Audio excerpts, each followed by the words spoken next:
मेरे माइक पर आते ही आप सब लोग ऐसे खामोश हो गए हैं जैसे ये भी कवि बनेगा अगली बार। ये लाया गया है कि छोड़ा गया है?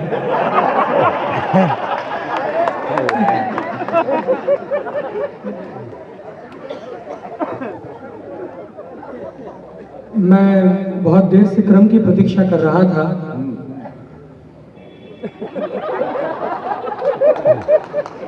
तुम सारे के इंतजार में बैठे थे मेरे समय आ गए हैं। पर अच्छा है, कुर्सी पे से उठा भी करो, है ना, कुर्सी को भी सांस लेनी होती है। बहुत बढ़िया। अच्छा, मेरे माइक पर आते ही कुछ लोग ऐसे खामोश हो गए हैं जैसे मैं ही रोहिंग्या हूँ। इसको इको कम कर शॉर्ट। और बहुत सारे तो ऐसे खामोश बैठे हैं जैसे उनको बीएलओ का चार्ज मिला हो। भाई अगर थोड़ी बहुत तालियां मेरे सम्मान में ढंग से बजती हो,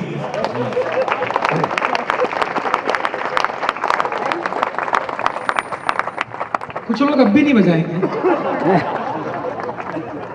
वो कहने के बाद भी नहीं बजाएंगे। कुछ के चेहरों पे ऐसी उदासी होती है जैसे उनकी पत्नी ने आज ही नीला ड्रम खरीदा हो,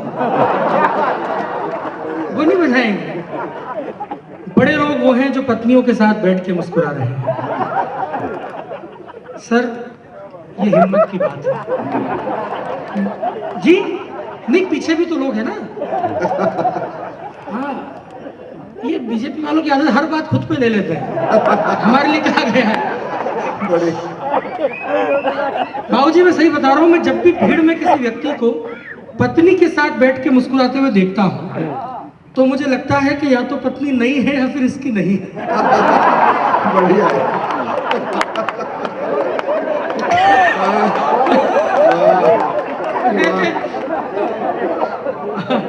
अच्छा, इस बात पे बाबूजी आपको मुस्कुराना भी नहीं है। ऐसा नहीं हो कि सुनहरे सपने दो वक्त पानी जी रंगला नहीं हो गए अडवाणी जी।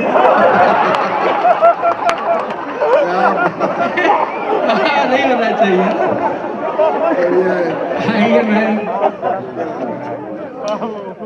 मैं पहली बार आप लोगों के यहाँ पे आया हूँ और मैंने सुना है कि बड़ी भीड़ में कविताएं मुश्किल से सुनी जाती हैं, लेकिन मैं इस विश्वास के साथ आया हूँ कि जब इस देश के सर्वाधिक लोकप्रिय कवि पंडित अटल बिहारी वाजपेयी जी की पुण्यतिथि का कोई कार्यक्रम हो तो वहां कविताएं मुश्किल से नहीं बल्कि पूरे दिल से सुनी जाती। वाह वाह, बहुत बढ़िया।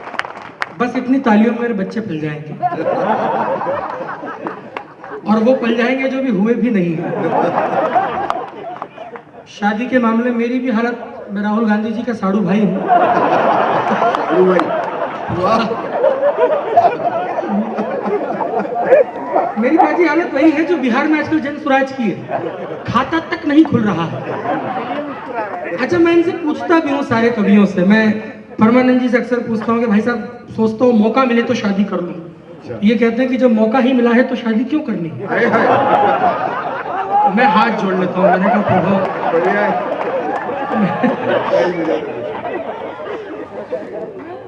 बाकी लोग मैं जानी भी आज मैंने पूछा, मैंने कहा भैया शादी करना चाहता हूँ, बोले मत करना, पत्नी घर का काम करवाती है, बर्तन तक मंजवाती है। फिर आज मैंने अभय जी को ये बात बताई, मैंने कहा ऐसा कह रहे हैं कि पत्नी घर का काम करवाती है, बर्तन तक मंजवाती है। इन्होंने कहा कि फालतू बातें, खाली 5 मिनट लगते हैं।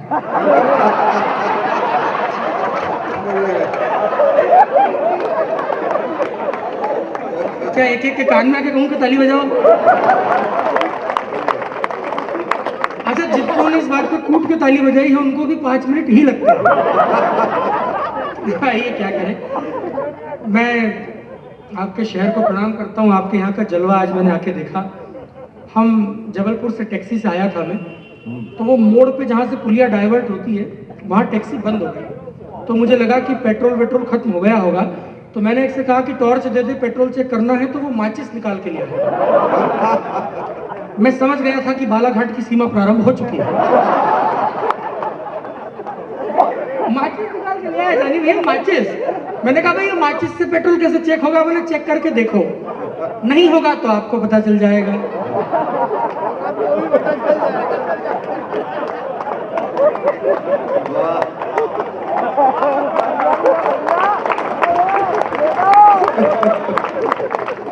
वाह। लेकिन एक बात ईमानदारी से मैं कहना चाहता हूँ, इस समय सर्दी के मौसम में आप सब यहाँ पे कवियों को सुनने के लिए बैठे हैं, तो इस बात से हम कवियों को भी आश्वस्ति मिलती है। हमारे वंश के गौरव पंडित अटल बिहारी वाजपेयी जी अगर स्वर्ग में सुनते होंगे तो उनको भी आश्वस्ति मिलती है कि कविता और साहित्य समाज का आज भी वो दर्पण है जो सत्ता के मदमस्त हाथियों के पैरों तले कुचलवाया तो जा सकता है, लेकिन प्रलोभन के दरबारों कभी कभी बिक नहीं सकता। इस विश्वास के लिए मैं आपको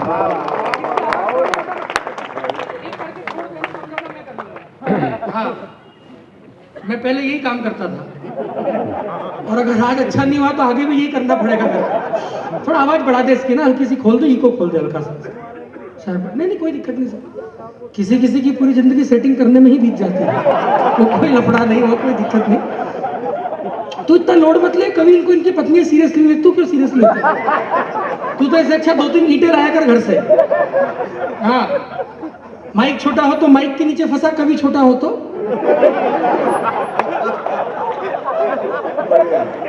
कवित्री हो तो खुद ही फंसने की सोच। जिंदगी में सुनो, आइए चलिए, मुझे लग नहीं रहा था आप कैसे सुनेंगे, लेकिन आपने तो मन बना दिया है। आइए मैं भी 4 पंक्तियों से शुरुआत करता हूँ। आप सबको प्रणाम है। आज महिलाएं इतनी संख्या में हमें सुनने आई हैं, बड़ी बात है, अन्यथा जो अपने पतियों की नहीं सुनती। नहीं हंसने की बात नहीं, जानी भैया, भारत की महिलाएं अपने पति को आजकल 2 घंटा लेक्चर देने के बाद ये कहती है कि मैंने तो इनसे कुछ कहना ही छोड़ दिया। इस बात पे जो ताली बजाने से चूक गए, मैं उनको एक मौका और दे रहा हूं। हमारे मोहल्ले में भाभी जी हैं, वो हाथ पे मेहंदी से पति का नाम लिखती है। मैंने कहा भाभी जी ऐसा क्यों करती हैं? बोले मैं चाहती हूं कि ये आदमी मेरी मुट्ठी में कैद है। इस बात पर भी जो ताली बजाने से चूक गए, मैं एक मौका और दे रहा हूं। हमारे मोहल्ले में महिलाएं कहती है कि महिलाओं को शक्ति का रूप माना जाता है।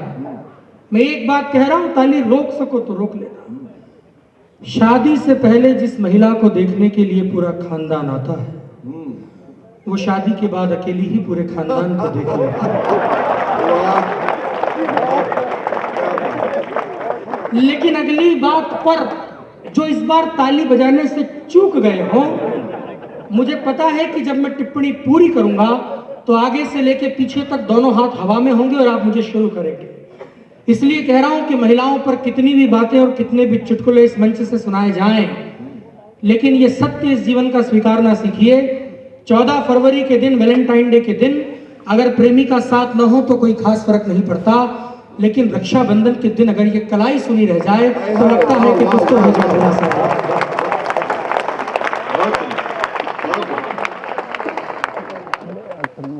चलिए मैं भी शुरू करता हूं सर, समय की अपनी सीमा, ज्यादा आपके प्राण नहीं पीऊंगा। सुनिए कि जो बात मानती हो वो घर वालियां मिले। घर वालियों पे हाँ, से आपके क्षेत्र के लोगों के लक्षण ठीक नहीं, ये घर वालियों पे बात कर रहे हैं। घर वाली मतलब एक, और उसमें भी कंफ्यूजन होता है राजन भैया। बारीक बातों का कभी थोड़ा समझना शुरू कीजिए। हमारे मोहल्ले में एक भाभी जी हैं, उनके 3 बच्चे हैं, और आश्चर्य की बात यह सर कि तीनों का नाम सत्यनारायण है। तो मैंने कहा कि भाभी जी दिक्कत हो जाती होगी, एक को बुलाते होंगे तो तीनों को आते होंगे। तो बोले कि नहीं भैया, इन तीनों के सरनेम अलग अलग है।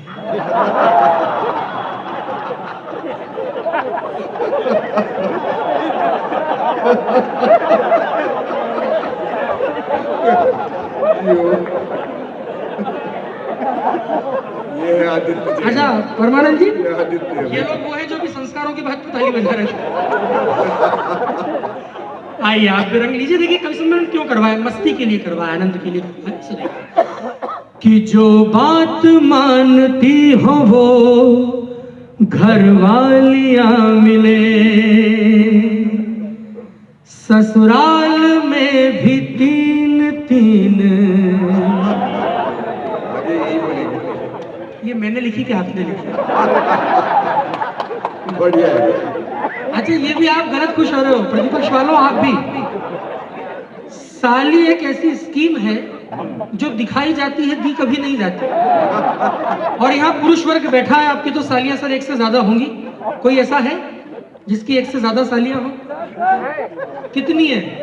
4 है। अच्छा, एक बात सर ईमानदारी से बताना, आप जब भी आपकी सालियां सुंदर भी होंगी, सीधी सी बात है, तो ससुर जी को देख के कभी मन में ऐसा नहीं लगता कि तुम्हारे घर में जब ये रसगुल्ले थे तो मुझे दही बड़ा क्यों दिया?